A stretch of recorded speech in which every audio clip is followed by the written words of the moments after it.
G'day team, Jace here from the Pits TV. We've got Luella Peniel. Now, of course, Luella is well known in Speedway circles. She's a person that is a partner of the race at Speedway, sprint cars, but you've stayed behind Luella and entered this beautiful car into the car show at Makareva. Why? Well, I got a text last night, Jason, and Mia and I spent last weekend cleaning it ready for Tiana, and we thought, yeah, why not? We'll just turn up and do this. Yeah. So tell us a bit about the car. What is it? Where did you get it from? All right, so it's a 49 Ford Merc with a 3.5-inch roof top and running a 454 Chev in it. So it's a bit lumpy, but no, I love it. And I've been chasing it. A friend of mine bought it in from America a long time ago, and I seen it 5 years ago. Yep. And it was my birthday back in January, and I rang him up and hassled him again. I said, come on, it's my birthday. And he said, yep, sell it. It arrived. Yeah. Unbelievable. So obviously all the work's been done before it got here. Yeah. So was it done in New Zealand or was it done overseas? No, it was done in America. Yeah. Okay. Yeah. So 454 in it. Now it's obviously on airbags because you wouldn't be able to drive that around the streets of Invercargill, would you? No. We'll get our camera person where we look around the car just to give you a bit of an example. It's a beautiful paint job and stuff. So tell us, is there any plans for you to do anything else to it? Yeah, I've done a little bit to it. I've changed the console and just little fiddly things, put new chrome around the windows and stuff like that, Jason. And yeah, no, probably not much else to do. Maybe touch up a bit of the paintwork, but yeah, no, get a lot of looks. Hard to get parts for? Yeah, yeah. So where do you get parts for something like this? John Bevan does it for me.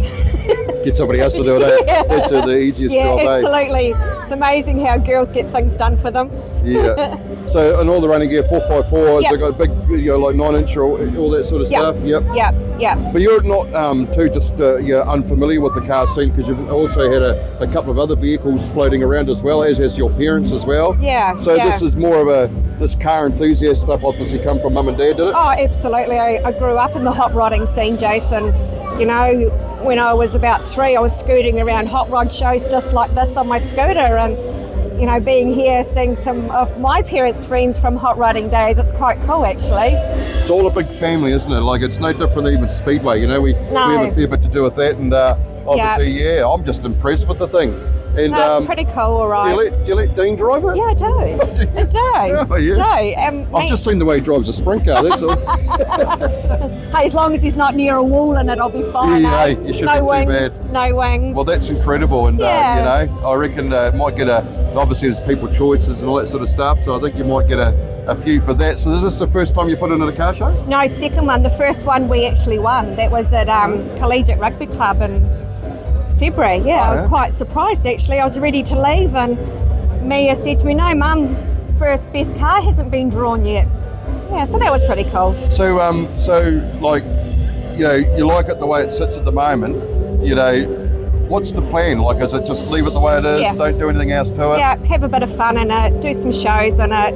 You know, it's all about sharing what you love with people. Yeah. That's what I like. And you're planning on going up country with it and all that sort of stuff, or just more local stuff? Just local stuff. So what's it like to drive? Like, is it nice ride? It's beautiful to drive. Beautiful to drive. It's like a late model car to drive.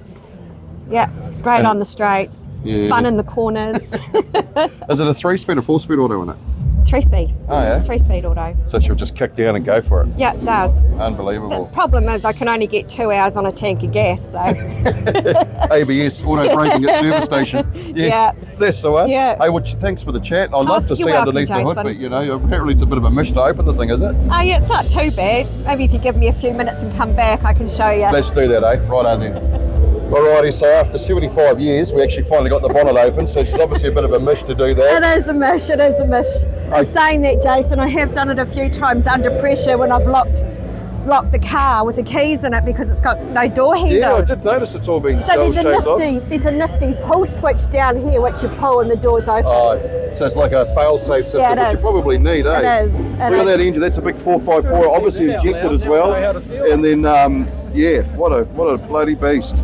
Yeah, so it's fuel injected. She's complaining about the being dirty, but she says, I wouldn't mind a car like this having a dirty engine. It's not hard to clean that up, is it? I know. I'm sorry that it's a bit dirty over there. Not bothered. A lot of fabrication and stuff. I mean, this is a bloody awesome looking build, really. Yeah, isn't it? yeah, it is. Just incredible. Well done. Yeah, no, thank you. I love it. Yeah. I reckon you would have run the car show if it had been clean underneath the bonnet. Yeah, I know. I'm gonna get Mia onto it now. I've Good got a stuff. cloth. Guess what your job is, eh? Just while you're short, you don't have to bend down too far, do you? All right, team, that's it. Thank you very much, and thanks, Luella. Yeah, thanks, Jason. Okay, team, Jace here. We're just going to catch up with this man. His name's Graham, and Graham's got 5 cars here today. But Graham's a bit different because you actually buy a lot of cars and sell a lot of cars, don't you? And I've noticed that a few of the cars you got here today are actually for sale. So tell us what you do for a living, because it's actually quite unique. Well, not just for a living, but you actually bring in cars. You've got about 40 or 50 of the damn things they're telling Well, 30 odd. Yeah. Still close. People exaggerate, you know. It's always about exaggerating, but yeah. That was your wife, so obviously she has to exaggerate quite a bit, does she? Yeah, she does. All the time. It's quite good. Yeah. So tell us a bit about what you do. Well, we just import cars, fix them. Well, not really fix them. We try and bring in good cars we don't need to fix. It is getting a little harder now because of all the rules and regulations are out of hand. Like, you're better off buying a car that's here than bringing one in yourself, because it's quite tricky. So, yeah, we've been doing it for the last just about 20 years. And so obviously you've had some good cars. Are they easy to find though when you or is Getting it harder and harder all the time too. Yeah, so it's not only is it hard to get them in, but it's also hard to find them. Yeah, I go there pretty much every year. I didn't actually find anything that was worth bringing home last time, so I didn't.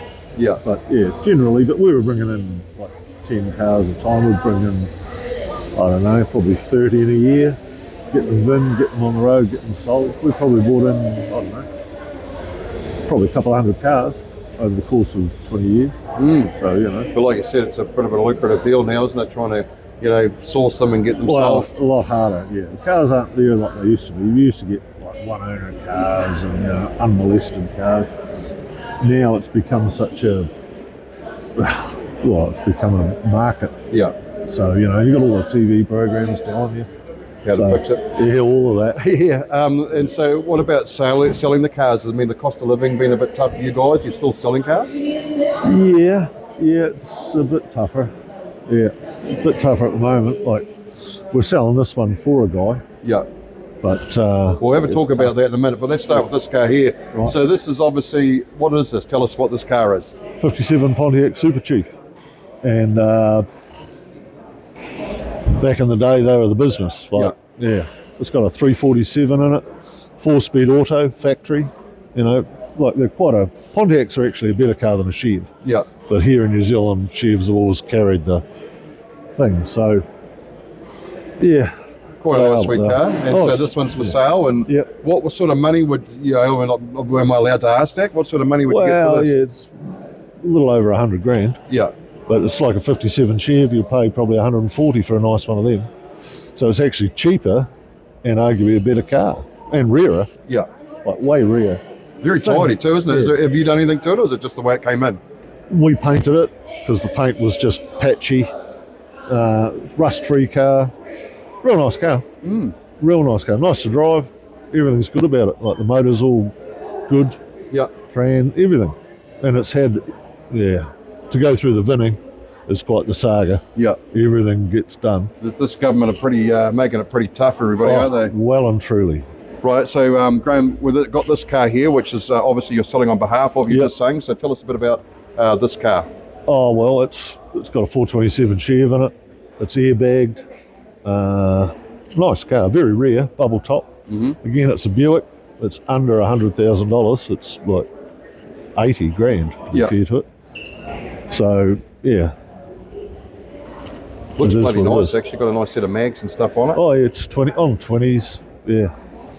And to buy that in a Chev, you pay over 100 for a bubble top anything. Sorry, mate. So, yeah, it's rear car. Airbag thing's 10 or 15 grand on its own. Yeah. And then you've got to certify it to do it, So it's all certified, it's all ready to drive. And, pretty cool cruiser. Absolutely, you can get the whole family in there, eh? Yeah, mate. Yeah, there you go. Incredible. Yeah.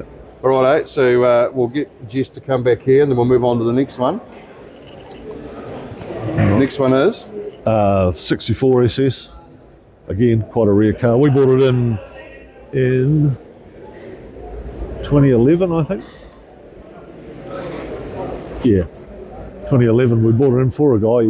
We bought 2 cars in for him, Yep. and he got me out to value it because he was selling it, and I knew what sort of car it was, so I just bought it back. So, and he made money. Mm-hmm.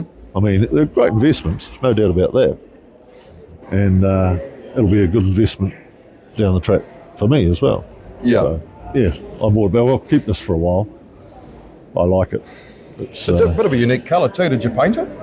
It's been painted. The guy that had it painted it when it came in. It was just getting a bit flat, so he got it painted. He's only done the outside of it. All the door shuts are still all original. It's original under the hood. Everything on it is original except the wheels. So, I don't know. The rear colours, the tan interior is different. Yeah. Different, all right, that's for sure. Right, let's move on to the next one. All right. Way down here. Yeah, we traded on a 57 Chev, Yeah. of all things. And, yeah, my wife wanted one. And I'm like, really? Do you really want one? But it's proven to be a good investment too, in all fairness. Well, I mean, obviously HQs don't exactly go for stuff all these days, and obviously somebody's done the upgrade, so she not only she'll be fuel efficient and be a bit of a nice cruiser. Yeah. Well, first day we got it, there was 7 of us in it. Unreal. And we went out to the crank-up day, you know. And I was driving, I went, wow, what a cool old car, you know. And it is. I think it's won prizes in the Holden Club stuff back in the day, but yeah, we've done very little to it. We haven't needed to. So very tidy for an HQ, isn't it? I mean, I can't really fault it, and a very clean engine bay and stuff. Yeah. I mean, you obviously got a few cars. You must spend a bit of time washing these things and polishing them, do you? now, Taylor there, she cleans this one. Yeah. It's like her baby sort of thing, so it's quite good. I don't have to do too much with it. Yeah. She cleans it, which I like. But Nice car. Yeah, it is a nice car. Righto, what we got next? Just this one here. Look at this. This is the one that actually the girlfriend liked quite a lot. She tell us a bit about this car. It was a Canadian car, and we bought a few cars out of Canada. And years ago, when I was a kid, there was one here. It was yellow. The guy Mike Lawrence owned it, had flames on it. It was one of those cars, you know. You just. So I always had a hankering, and I saw that and thought, you know what, I'm going to buy that car. So I did. It's proven to be very difficult to get on the road because of LVVTA and their utter and complete nonsense. Yeah. The front end alone probably cost me $7,000 and just utter nonsense. It's not so much the money, it's the time that they waste. Yeah. It probably took me 2 years to win that car. And, you know, everyone's on away today, or on holiday today. And you've got to try and communicate with people in Wellington, and you know what that's like. Well, we've heard nothing positive about that whole scenario now. I mean, isn't it good for our heritage and for our guys to be able to get these classic cars in? Absolutely. You know, I mean, and look at it. You know, there's obviously a massive interest in it. I mean, there's lots of people floating around here. Correct. Maybe the government should do something about allowing these types of things to stay on our roads, because ultimately, at the end of the day, who wants to go and watch an electric car? No one. No one wants to watch an electric car. Said anybody ever. So yeah. No, well that's bloody awesome, that car. So tell us a bit about it. What's it running? And 289 C4, 8-inch diff. Whole front end. It's been done, everything's sort of been done underneath. But it was a bare metal car back in the day. It was built around 2002, I think. Yep. But I saw all the photos of it all stripped. There's no filler in it anywhere. It's all metal. All original. What about the convertible side of things? Obviously, it's looking pretty good as well, and that's all got to work nice and neat, I'd imagine, as well. And it wouldn't be easy to It's all originally done. Yeah, it's a bit of a thing. Look at that. Carson top, nice with the top down. Yeah, and this car's for sale too. So I would imagine this would be a pretty penny. It's a little over 100 as well, to be fair. Yeah. Oh, well, that's good, Graham. Well, hey, thanks very much for having a chat to us. It's just a bit of an opportunity to show off some of your stuff. And once again, folks, if you're keen to talk more, I think Jess has filmed his phone number. Ring him up, have a bit of a chat to him, and tell him you're interested in some of his cars. He's, like you said, he's got about 30 of them. Graham's his name, and we'll give you a number on the bottom of the screen shortly. Yeah. But thanks very much, Graham. Good on you. Thank you. Appreciate it. Cheers, mate. Thank you. All right, folks, here we are. We actually caught up with Bradley May. And Brad and I go probably way back, actually back in the days of Speedway and stuff, and we raced the midget and all sorts of stuff. But of course now you've moved away from all that and got into this piece. Now you've had this car quite a while. What is it? It's a 1964 XM Falcon. So yeah, I had this well back into when I was racing Speedway, and 1,000 bits in the garage, and it kind of wasn't until I gave up Speedway that the money went into this instead of Speedway. Yeah. So it's obviously it's had many different configurations and stuff as well. Like it's been supercharged and stuff. Obviously you went away from that idea in favour of having twin turbos, yeah? Yep. Yeah. So it used to be supercharged. It's had multiple different engines. It's had different body configurations as well. But this is basically where it finishes now because it's finally certified and legal to be on the road. So yeah, I don't think it'd be that cheap to run the damn thing either, would it? It depends how you drive it. It's actually not too bad with all the fuel injection and stuff like that. Tell us a bit about the motor and stuff. What's in it? So it's just a 5.7 LS1. Not much done to it. Different cam, head studs, valve springs, and then obviously the 2 turbos slapped on it with a water to air intercooler system, and runs about 10-pound boost, and she's good fun to drive. Yeah, hard to hang on to. Man, you got some big fat wheels on the back. Yep. Yeah, it still can be a bit of a mission, but but it actually drives really nice. It holds the road pretty good, and it's a lot of fun. What sort of horses are you producing out of this thing? Currently, I'm not actually sure. Last time I was on a dyno, it had supercharger on it, and it broke the drive shaft and made a big mess of everything. So yeah, in this configuration, I haven't ever dynoed it, but I'll probably take it out to the track this season maybe, if I find the right day, just to have a run down the track and see how it goes. Next weekend's always good. Yeah, I heard that. Yep. So the car itself, you said you've kind of finished with it now. Is that it? Is it no more to do? It'll just be colour changes. I get bored with colours, and as bodywork gets a bit rougher, I tend to repaint. But yeah, otherwise some engine work maybe. But how it looks now is how it will stay for a long time. You want to keep it drivable too, though, because you obviously do Aussie crawl. I can see that on the windscreen and stuff there. Yep. You got to make it sort of drivable, also, to get around the countryside. And you make them too much, they can get a bit out of control and hard to handle, eh? Yep. And the way it is now, we have found that it's got that front horsepower, but it has also got that reliability. So, kind of found the balance. If I push it any further, that's probably when we'll run into a few troubles. So, you get a bit of stick for having a Chevy engine in a Ford. Yep. And people need to be told about it though, so yeah. Not many people know unless they're told, but everybody's going to know now, eh? They are, yeah. And I'm building a Galaxy at the moment, and it's got a same engine in it, so just to upset some more people. Well, the thing is, LS ones are reliable, aren't they? I mean, and then they're not that expensive to do up. They're they're easy to get parts for. I mean, I can see the common sense in it. It really doesn't matter at the end of the day. It's still a cool looking car. Oh yeah, and that's pretty impressive. Imagine they get coming up behind you in the rear vision mirror. A couple of big hair dryers, and it's an incredible car. Thank you. And a credit to you. So thank you. So just colour changes, and that'll be it for you. That'll be it. Yep. Some cosmetic stuff, interior and stuff like that. But yeah. Now that it's certified, it kind of has to stay how it looks. I don't think it would have got a certification with that big blower sticking out of the top of it, because it would have blocked up half the planet. That's right, yeah. That's with how far that currently sticks out, that's on the maximum for the string line check that they do for bonnet protrusion. So yeah, that's basically as high as it's allowed to be. Must be hard to get parts for cars like this now, is it? Well, not much of it's original anyway, so it's all big, borrowed, and different brands on it, so yeah. Very good. Hey, well, Brad, thanks very much for the chat, and I'll get some people to vote for it, eh? Thank you very much. All right. Cheers, Jace. As we said before, there's a bit of a variety of cars floating around at the car show today, and we're going to catch up with Chris Ado. And Chris, you've got this bloody nice sweet DeSoto behind us. Tell us a bit about the car, what it is, and what motor and bits and pieces you got in it.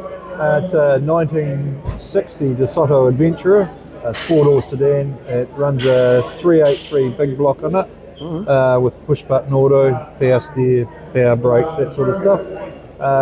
Pretty much all factory apart from a set of wheels on it, which just a set of Kragers, which I sort of made it look a bit nicer. I still had the original wheels at home for it and that, but yeah, good car, good cruiser. When I bought it, guy I bought it off didn't even know that one side on the wheel arches had chrome and the other side didn't, so he wasn't that much of a car enthusiast. Is that right? Yeah. But it's obviously you're quite happy the way it is. Have you done anything to it apart from you said change the wheels on it? Have you done anything else to it since? Or is it just been the way it's come in? No, pretty much the way I got it. The engine's reasonably strong.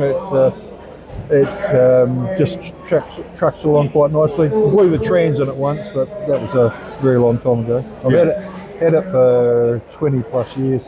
So You can't expect to have an old girl like this and not have some stuff go wrong with it every once in a while. No. And I suppose, do you actually drive it though? Does it sit in the shed for most of the time, or do you actually get out and enjoy it? I don't drive it enough, but the kids come and grab it occasionally. So the grandkids want it for the school ball and that sort of stuff. So, but yeah, my son drives it, my daughter drives it. So yeah, it gets out a bit. And all the interior and everything's all original and all good? Yep, yeah, it's exactly how it was done in the factory. Incredible. And any more plans for you for it, or are you quite happy the way it is? No, it's I'm pretty happy. I've got a couple of wee marks on the paintwork, which is going to get done shortly. But yeah, apart from that, it's pretty standard, and I'm happy enough the way it is. It's not a big show car or anything like that. It's just a cruiser. It's a bit of a whale though, isn't it? I mean, Yeah. And it wasn't like to drive. Does it handle good, or? Yeah, no, it's pretty good actually. You can get it off the speedo, and gets a bit of a handful then, but apart from that, it's okay. Normal speed conditions and that sort of thing. It's good to drive. It'll be definitely roller, but I mean that's what, like you said, it's a cruiser. It's not designed for to go fast, is it? It's designed to sit back and on the long highways in the States, really, isn't it? Yeah, and it's good. Still got the full bench front seat, so you can still get 6 years in it. I reckon get 7 of us. You probably could, yeah. You'd definitely get a handful of people in the boot. Yeah. And obviously under this hood here, she'll have a big donkey in her, and does it take up a lot of the engine bay? It looks like a fairly big engine bay. Yeah, most of it's taken up. It used to have air conditioning and all that sort of stuff on it, but that's gone by the by. And a good wee car show as well. Are you obviously supporting it? Yeah, I'm part of the club here, and we're pretty happy with the turnout that we've got today. So roll on next year, try and get it bigger. Yeah, well, they were a bit nervous because there wasn't too many entries, but it's all sort of come to fruition as the day's gone on. Lots of last-minute entries and stuff, and it's obviously a ton of people here as well, which is even better. Yeah, well, I mean, the day helps that, but always the first car show of the season always is a big one because people who over winter haven't had their cars out or anything like that, and they all want to get them out. So, and I think we were just pretty lucky with the day. Yeah, exactly. And it's a good idea having it inside a wool shed, even if we get our good old Southland weather. It's at least your car's going to be all right, isn't it? Yeah. Well, next year we might see if we can get a bit more of that area over there. Absolutely. Hey, well, thanks very much for the chat, Chris, and No have problem. a good day. Thank you. Righto, time to catch up with Vince. And Vince has, of course, got Roadrunner Panel and Paint, one of our supporters, actually, so thanks for that. No problem. And, of course, you've got a couple of cars entered in this deal. Let's have a wee bit of it. Now, this is the car we heard about at the Hard Park Takeover that you guys put together, and you did it in bloody record time. And it was about 2.5 weeks, I think we built this car. Probably close to 300 hours in it. Full custom panel and paint, and then obviously the full tune on the motor and build. So bit of blood, sweat and tears, that's for sure. Done a few car shows and stuff in it? No, this is only the second one. To be honest, it's just been hiding in the garage a little bit. My wife's got a couple of cars, so this one seemed to be put at the corner for a bit. Tell us a bit about it. So what sort of motor and stuff is it running in? 1JZ, pretty much stock internals, and we just pretty much changed everything else on the outside, and then went the blacked out engine bay look. Bigger turbo, new exhaust intakes, and pretty much everything there. Even though it's a stock engine, does it handle the whole? They're pretty good. Yeah, 1JZ is pretty solid, so we don't have to do too much to them. They can get some big numbers if you want to. We've got 614 horsepower at the rear wheels on this, which is a pretty safe number just to be able to drive, and we're having traction control issues anyway, so that's plenty of power for this. And it was only really just to show what we could do with the two businesses we own, and a couple of local guys, an electrician and an engineer, so you don't have to take your car out of town to get something built. Definitely a few trick bits. I mean, obviously all this type of stuff here, the the flutes in the side there and all that sort of custom stuff that you've added in, is it? Yes, yeah. So yeah, pretty much the body's pretty stock apart from bolt-ons, and yeah, a lot of extras in that custom blue and with a bit of a slight wide body on it. Why did you build it? What was the whole? I mean, I know you got your two businesses and stuff there, and I suppose that's really, like you said, just to showcase what you can do in a short amount of time, huh? Yeah, I just probably got a problem with cars, to be honest. Just like building them. My wife likes driving them, so it's a pretty good combination. Just sort of have a vision in my head of what I want to make a car look like, and yeah, it's pretty close to what we sort of first envisioned, and blue is her favourite colour, so fortunately that's the colour it ends up getting painted. So any other improvements you want to do, or are you quite happy the way it is? Yeah, some wider wheels in the back, definitely for the traction issue, and then just a couple of bits and pieces just to finish off, but there's not too much. There's probably always something you want to change when you get them going, but it's pretty close to how we want it, that's for sure, yeah. It's a bloody nice car, no two ways about that. What's the other car you got here? I've got my LS1 EH here, so it's another build that I was part of, so I bought it stock standard and converted it to full HSV LS1 running gear, 9-inch true track in the back, and yeah, just sort of another labour of love, this one. I suppose at the end of the day, it's also got another lease in life as well, isn't it? I mean, Yeah. it looks $1 million, doesn't it? Like, it's certainly a pretty good looking engine. There's not much room for much else, is there? No, she was a bit of a squeeze. Yeah, definitely a bit of a squeeze getting that into there without modifying the firewall and tunnel. So, Unbelievable. but yeah, I wanted one since I was about 12 years old. So, unfortunately, now that I have a mechanic shop and a panel beaters, it sort of escalated into now having one with a bigger motor in it. So. Did you have much of an issue getting it certified and stuff? It doesn't look like there's much room. No, there was a big issue. It probably took me about 1.5 years of just dealing with the certifier. A lot of ups and downs with him. But yeah, no, happy to where it is now, where I can just jump in, turn it on and drive it, and it does what it's meant to. Well, it's reliable horsepower too, isn't it? Yeah. So this is just a nice, comfortable 320 at the rear wheels. Kept the column auto, just so it's just a nice cruiser, and with a bit of a spin on how I would like it to be made back in the day. I think you've been holding themselves, but like it made it, that same way. It looks bloody amazing. All these aftermarket LED light headlights and bits and pieces like that. She's just a bit of a work of art, really, isn't it? Yeah, I wanted to keep the body stock. I love the shape of them. I just thought the brakes and the engines were rubbish. Yeah. So and the headlights weren't very good either. So that's pretty much all I've changed, really. I've tried to keep the body as stock as I could, keep all the chrome and keep it looking original, and then just do the engine and brakes. So it's. Do you actually use it though, Vince? Like, I mean, is it a car? Is it something you drive off? Probably not as much as I'd like to be honest. I'd probably work too much to be able to get the cars out. But yeah, we'll get it out a couple of times this year for sure. Get it to a few shows and make the most of hopefully a nice summer with it. Sort of the plan is to do a couple of trips up to Central and Te Anau and really just enjoy finished build. Absolutely. Hey Vince, the band's going to start, so thanks very much for the catch up. Not a problem. Good to see you. Yeah, we'll probably catch you around a couple of car shows. Cool. Cheers. Well, g'day team. This time I'm going to catch up with Chris Daly. Now, Chris Daly's no stranger to the pits media. He's obviously had a couple of really cool burnout cars, HQ Holden, the Camaro. Jesus, the list goes on, doesn't it? Yeah, had a couple now, yeah. I always remember that HQ Hold, mate, with the big snotter out the front of it, and she was an awesome beast of a car. Whatever happened to that? Well, I've owned it for a few years. I ended up selling it probably 3 years ago to build this one. So it's gone to the West Coast now, and I'm not sure what he's doing with it. But yeah, so I don't really know. Well, you got this new machine. Well, not a new machine. You've had it for a wee while. So tell us a bit about this car. What is it? So 67 Camaro. We've sort of built it back up over 3 years.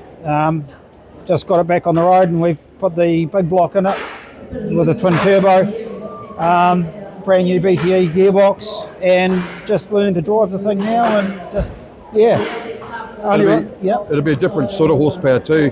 Supercharger, fairly instant turbo. Does it take a wee while to boost up? Totally different, like the supercharger here. When as you were saying, like you're on the start line and the drags, and that you put your foot down and it just goes. This thing, there's a little bit more admin involved. You got to spool up the turbos and get them going, and then it's different power, but it's a lot of fun.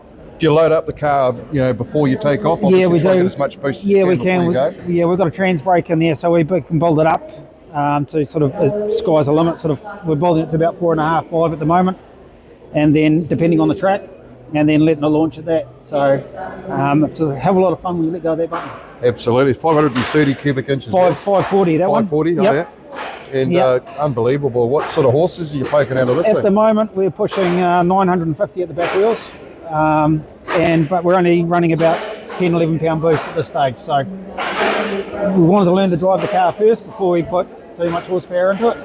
And then halfway through next season, we'll go ahead and wind the boost up and give it another couple of hundred horsepower and see what it does then. Is it this way it's going to stay, this configuration? Yeah, at this stage, it's very basic. There's no computers in the car. As I said, it's all carbureted. So yeah, it's pretty simple at this stage to work on and everything else. Quite unusual though with the carburetors. A lot of people choose to inject them, don't they? Yeah, they do. There's not many carb systems in the country actually with the blow through, so not with the twin turbos, not that I know of anyway. But yeah, no, it's going good. As I said, we're running about 8.8 second quarters at the moment.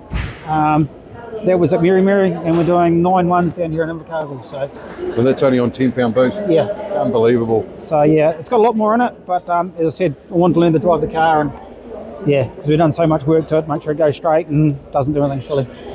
Incredible. Is it reliable horsepower that you got in there? Seems to be at this stage. I haven't broken it yet. How reliable is a race engine? That's a 64 million question, isn't it? Yeah, it is, yeah. You know, they're all ticking time bombs.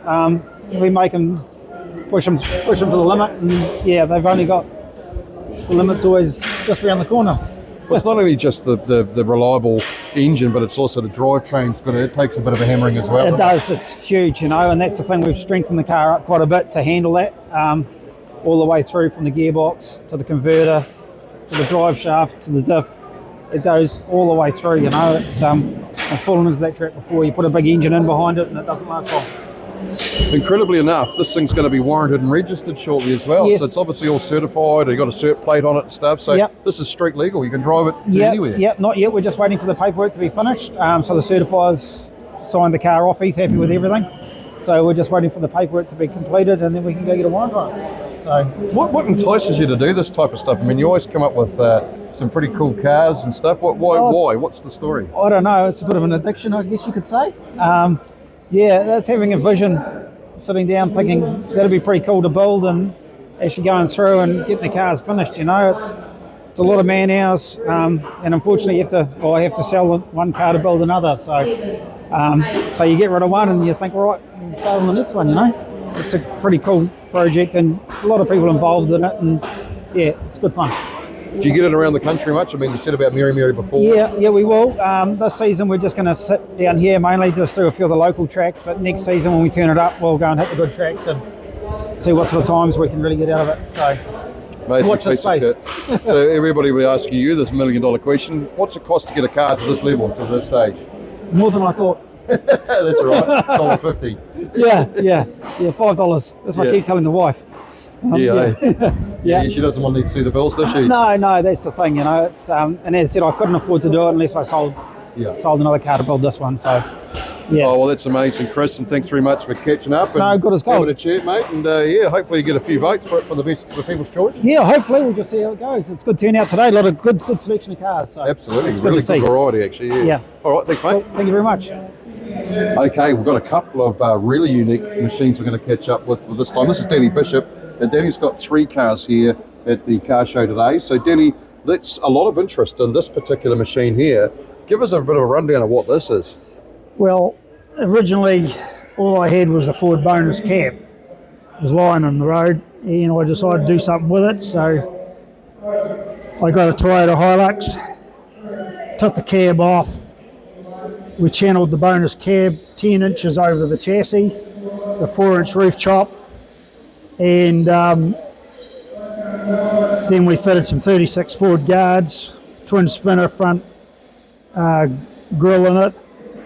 This is a Knutsford tractor grill as well. And then I fitted a supercharged Lexus V8 in auto into the Toyota chassis, and just threw a few other odds and ends. It's just bits and pieces of people's parts lying in their shed, and just built up a budget truck. And it looks $1 million for being a budget truck. So all this design stuff, all these little add-ons and bits and pieces you've got here, you did all this? Yep, yeah, just sort of throw little bits and pieces on to just sort of give it a bit of artisticness. Would you call it a rat rod? Well, it's sort of like steampunk rat rod. Yeah, everything really. Yeah, isn't it? it's just a bit of a mixed breed. Goes extremely well. Yeah, it would do with a supercharged old Toyota in it. So what inspired you to do this? Is it just, like you said, it was sitting on the side of it and you thought it was time to get something done to it? Well, I had the cab out at a mate's garage and thought it's a one-day project, and then he moved to Australia, so the cab got on my road. So I thought, well, I've got to do something with it. So two and a half years. 2.5 years to build it? 2.5 year build. And it went through certification, no problem at all. It was really great. And it's been on the road for roughly 5 years now. Never missed a beat, never had to do nothing to it. Just turn the key and drive the pants off it. So what's the idea? Is this it? Are you happy with the way it is? With my other cars, they all got nice paint jobs and that. You're always polishing it, and I thought, I'm sick of that. I want something that's going to be practical. So this one here, I just bare metaled it, and I got a special etch clear from Wattle, and I've got 6 coats of that over the bare metal, and I don't have to polish it. Like, it just stays the way it is. Yeah. But I mean, it doesn't look bad though. Like, it actually can't, even with that sort of like, just got off the grinder type scenario on it, it actually looks quite cool, and it fits the truck, doesn't it? Yeah, no, it's you give the wheels a wipe and the windows a wipe, and you're good to go. And it doesn't show the dirt. And it's quite handy. We sort of built it so we can tow the caravan on car runs as well. We throw the caravan on the back and lug that around behind us. Comfortable to drive? You said it drives good, but is it actually comfortable? It's just like driving a modern car. Is that right? It's all power steering, the whole works. Open up the door, it's all Toyota. All the dash, all the console, stereo, surround sound, the seats all Toyota. It's just like driving a modern Mazda, a Lexus. Oh, yeah. It's got a V-can in it. Yeah. If we can get it pointed out to me. The boy, I was busy working on the truck and building it, and the boy come wandering in with a V-can, having a drink, and I said, I've got a use for that. So that ended up being the overflow bottle for the radiator. So anything you do to it's pretty cool, isn't it? I love it. I think it's a great machine, and I bet there's been a bit of interest in it while it's been sitting here. Oh, yeah, it gets a lot of interest everywhere it goes. Like I said, like everybody's confused. They can't work out what it is because it's just... It's a bits of everything. Yeah. It's a bits of everything. And then the exhaust, all the exhaust pipes on the back are all functional. Yeah, so have a look at this. So we see this exhaust system coming off out of here, which goes up over the guard and it exits obviously on both sides as well. So it's just clever, really, isn't it? You wouldn't want to sit there on a after you're going for a bit of a run, though. Should be a bit. Well, actually, you could drive from here to Dunedin 2 hours, no problem, and just grab the pipes. It's lukewarm. Just obviously by the time it gets here, it's cooled off. Yeah, well, it's just with the air movement over everything, it doesn't really get hot. And then we just put the aluminium liners inside the exhaust pipe, and they act as the mud guards. Oh, yeah. Yes, just incredible. Right, you've also got this beast which is behind us. Yes, tell us a bit about this. This is the twin spinner. It is the ex Close Encounters from Balclutha. Oh yeah. Which has got a ton of history. Oliver up there, he had it, and it was metallic blue with flames and a Close Encounters name on the back with a space thing. And then it went through several owners, and then Peter Watts and Gore got it and used it, and then I bought it off him, but it was in pretty bad condition, so I totally stripped it right down, rebuilt the car, 4-inch roof chopped it, put a laser sunroof in it, and altered every panel on it, twin finned the back guards into twin tail light, and stuck to the name of Close Encounters on the back, which as you'll see, the wee alien fella on the back. Oh yeah, so you got the Close Encounters written here. Yeah, with the alien fella, and so that's just when we redone the alien thing. Maybe a little window to it. That's definitely a unique sort of a deal. So what motor are we running on this one? It's a 351 Windsor. Jack Mack built the motor up in Gore, one C4, 8-inch diff, and it's got electric power steering column and original front end with disc brakes, Falcon disc brakes. And it's not bagged; it's all suspension. Oh, really? Yep. So it sits there like that. That's its normal height, normal ride height. You'd be very careful about where you take it. It does get hooked up occasionally on the odd curbing or bump stop. Very cool wee car. Yeah. And so this would have taken a while to build up, obviously. It was a 2.5 year build. Oh yeah. Yeah, 2.5 year build. That was totally right. You know, the body completely off the chassis, on a frame, completely rebuilt the whole body. Every panel was altered on this car. So Good cruiser. Go good. it's absolutely really nice car to drive. Yeah, it just hums along the road really nice, very economical. You know, it's just another one. I always like twin tail lights and like the old style custom. A lot of people says, "Oh, why'd you paint it old school?" But that's what I like. Yeah. So Well, it's your car, isn't it? it is my So car. Yeah, I do whatever the heck you want with it. I don't build cars for what other people like. I build them for what I like. Yeah. Yeah. No, that's cool. And you got one more up here. Yes, I've got the 58 Mercury. Let's go up here.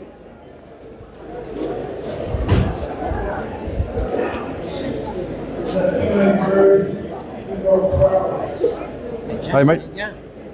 So here we go. Look at this deal here. This is a 58 Mercury, as you said. So tell us the story behind this one. Well, the 58 Mercury sort of come onto the scene about 20 years ago.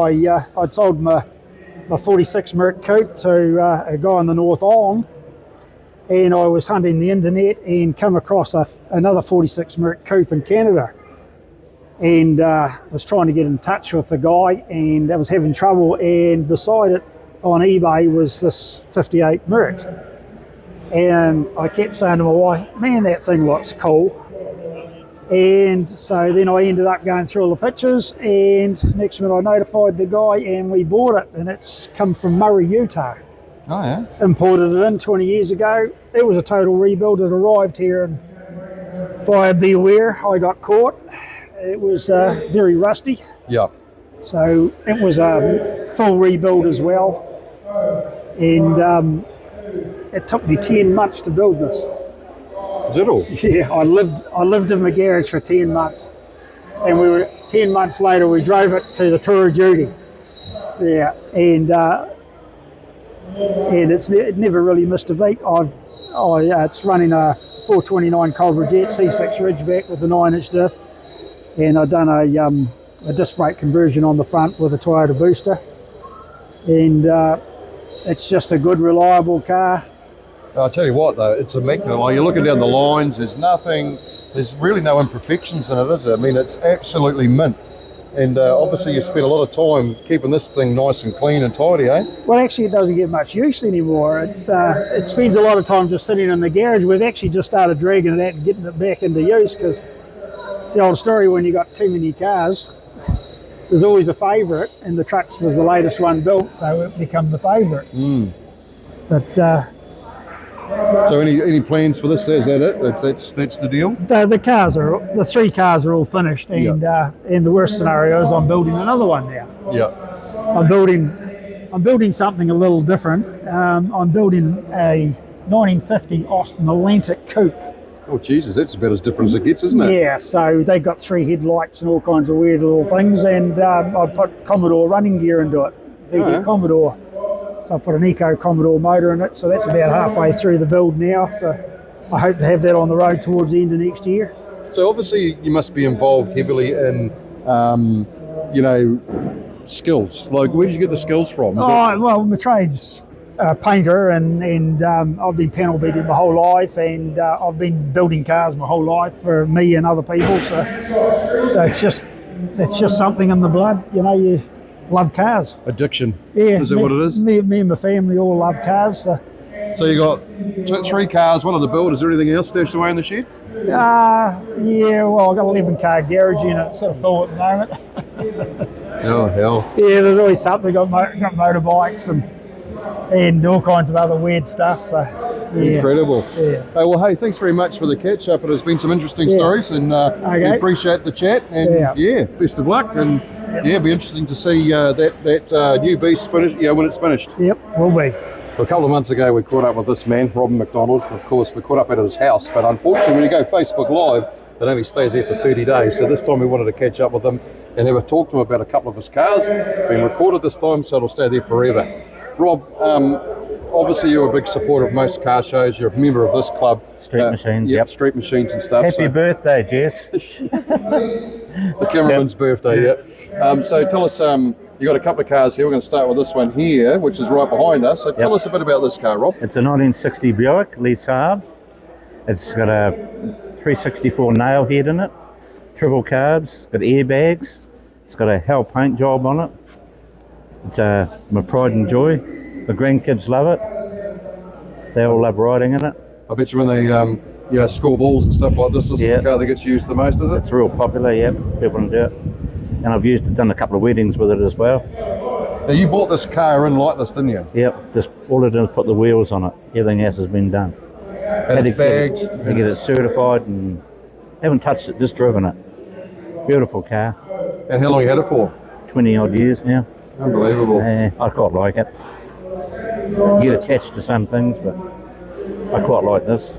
I spoke to you last week and you said, it might be for sale. And I spoke to you this week and it's not for sale. So obviously it's one of those cars that you sort of attached to, you don't want to get rid of it. If the money's right, you'll sell it, but I quite like it. Anything else you want to do to it, or are you quite happy the way it is? No, just drive it, put fuel in it and go cruising. Is it cheap to run? Yeah, no, it's quite economical. And you said about the engine, what did you say it was? It's a 364. It's a nail head. What's a nail head? What is that? It's the type of engine. It's just a nickname they have for them. Like, if you take the heads off, the valves look like nails. Oh, yeah. They're real small. It's just what they call them. Not the most powerful engine out there, but it does the job. And obviously you go... It's a cruiser, not anything else. Yeah, no, we quite love it. It always generates a lot of interest, this car. I think the colour scheme and stuff like that. Yeah. Whoever did the paint job on it did a fantastic job, didn't they? And I've been sitting there watching, and a lot of people taking photos of it and talking about it. And it's a pretty unique nice sort of a deal, isn't it? and everything looks really nice about it. Yeah. And so keep it forever? Wow. Nothing else you want to do to it? Well, just maybe, yeah. And this one here, Oh, is that yours? another one of mine. Right. It's a 63.5 Galaxy. 63.5. Why Yeah. 63.5? Oh, they bought them out for NASCAR. Halfway through the year, they wanted to win all the races at NASCAR. Yeah. It's got a 427 in it with twin 4 barrels. Quite a good car. Real nice. It is a nice car, so a big donkey in it. What's this one for? Is this a... 427. It's a NASCAR engine. Oh, yeah. Yeah. Does it go like a NASCAR engine? Yeah, 1963 it went really good, but now smaller engines probably go better. But it's a nice car too, nice to drive. How long you had this one for, Rob? Probably 20 something years. It's 03, where are we now? 21 years. 21 years. Oh, yeah. It's quite an incredible piece of kit. Yeah. Two-door? Yeah. Two-door fastback. What's the idea of it? Just keep this one as well, or? Well, maybe, yeah. Depends what my son says one day, and the daughters. Yeah. Nothing else you really need to do to this either, just as it is, I suppose. Nice Is this original another one car. with just on the wheels on it? Yeah, just put wheels on it, yeah. Yeah, no, quite happy with it. Yeah, I enjoy coming to the shows, doing stuff.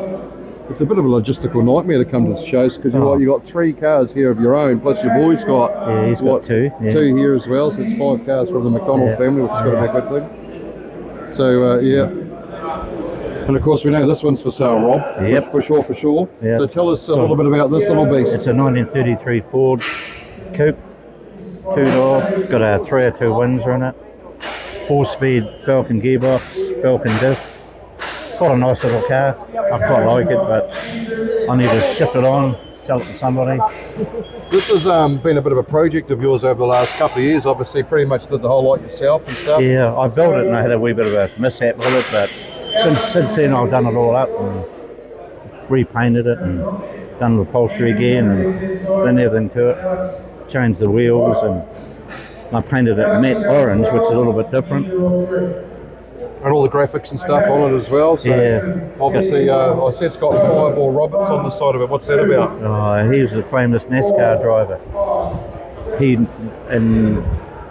He won 33 races in 1 year, I don't know, but that's why I've got the 33 number on it, and it's a 1933 model car as well. So it's a bit of a, you've got to know what it's all about. It's just a And it's quite a sitting cool beside car. my other's car, my son's car as well. Yeah, the Skyline, Yeah.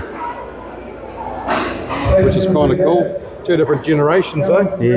Yeah, father and son. Did it quite take much to build it? Like, was it a labour of love? Did it take a while? Probably 5 years' work, you know, like nights and weekends and stuff. There's a big for sale sign on it, Hopefully which you someone didn't will have buy it. on, Nah. which we'd said, put a for sale sign on it, Rob. Yeah, got that, done that. Yeah. So, what else? you hate doing this, don't you? I'm not really a talker. I'm a doer, not a talker. Absolutely. But I enjoy it. And you're doing, like obviously go a few car shows and stuff and try and get it out as much as you can, eh? Yeah. Well, I would enjoy doing the shows. Yeah. Yeah. Well, we know you hate talking, so we'll stop you from doing it. So Righty-o. thanks, Rob. Righty-o. And, Dunno.